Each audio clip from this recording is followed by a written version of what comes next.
នឹងជំរាបសួរបងប្អូននេះមកឆ្លើយនៅឲ្យសំណួរបងប្អូនប្រុសមួយគាត់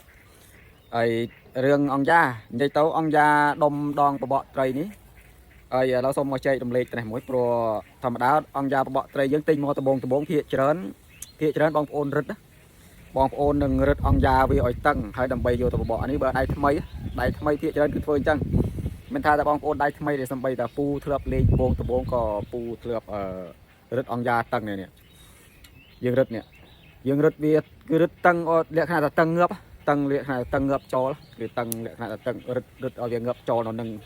ហើយខ្សែនេះក៏ទាញអត់មកដែរណាបើរឹតតឹងនេះខ្សែយើងលេងនេះក៏ទាញអត់មកដែរហើយសំណួរគាត់ដុំខ្ញុំរឹតអង្គយ៉ាអត់តឹងហើយខ្ញុំចូលទៅមើលវីដេអូដូចថាគាត់ចូលមកមើលវីដេអូពូក៏ពូអត់ដែលបានចែករំលែកនិយាយទៅពូចែករំលែកទៅច្រើនណាតែនៅអារឿងអង្គយ៉ានឹងពូអត់ទាន់បានចែករំលែកនិយាយទៅបងប្អូនដៃថ្មីក៏ដោយដៃចាស់ក៏ដោយបើអត់ទាន់ដឹងអានេះសូមមកចែកតិចនិចនឹងមួយហើយបងប្អូនពេលលេងគឺបងប្អូនរឹតសពូរឹតអង្គយ៉ាទាញខ្សែមើលមកកម្លាំងដៃយើងគឺមកកម្លាំងដៃយើងមិនទាញឲ្យវាចេញឲ្យវាមកហើយបើបងប្អូនឈប់លេងហើយបងប្អូនត្រូវបធូរអង្គយ៉ាវាសិនណាបើមិនមែនឈប់លេងដល់ពេលយើងយកទៅទុកគឺយើងឈប់លេងហើយយើងយកវាទៅទុកឧទាហរណ៍ថាយើងយកវាទៅឈប់លេងហើយយកវាទៅទុកនឹងផ្ទះយើងអានេះយើងឈប់គឺយើងបធូរអង្គយ៉ាវាមកវិញបងប្អូន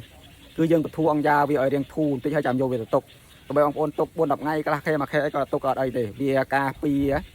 គឺនិយាយទៅវាជួយការពារកុំអោយលះខូចស្បែកអង្គយ៉ាណាស្បែកប្រាំងស្បែកអង្គយ៉ានឹងឯងពេលយើងដល់ពេលយើងយកទៅលេងទៀតយើងក៏សេរីទៅណាបងប្អូនណាហ្នឹងហើយយើងយកមកសេរីយកមកទាញយកមករឹត